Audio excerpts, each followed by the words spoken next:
వెంటనే ఇప్పుడు తులసీదళం పీకి దాని మీద గోరుతో శ్రీరామ అని రాసి హనుమంతుడు ఇంకా ఆఖరి పట్రా అమ్మోయ్ అమ్మోయ్ అంటున్నాడు.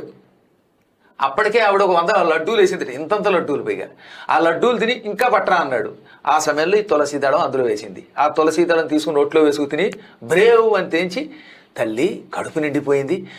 ఆఖరణ వేసిన ఈ పిండి వంట ఏమిటి, ఎంత రుచిగా ఉందో, ఇందాకటి నేతి లడ్డూల కంటే ఎంత బాగుందో అంటే అదో ప్రత్యేకమైన వంటకం నీ కోసం నేను మా ఆయన కలిసి తయారు చేశాను నాయన అని.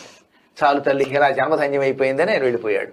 ఆ తర్వాత వెంటనే ఆవిడ అన్నపూర్ణాదేవిని పిలిచి జనాలంతా వచ్చి భోజనాన్ని కూర్చున్నారు, మొత్తాన్ని ఈయన లాగేశాడు, వాళ్ళకి అన్నం పెట్టాలి తల్లోయ్ అంటే అన్నపూర్ణాదేవి వెంటనే వెళ్ళి అన్ని రకాల పిండి వంటల వర్షం కురిపించేసింది, ఆహారం ఇచ్చేసింది.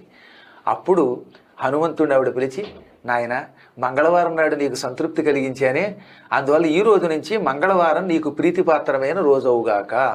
ఈ రోజు నిన్ను పూజించిన వాళ్ళ ఇంట్లో రకరకాల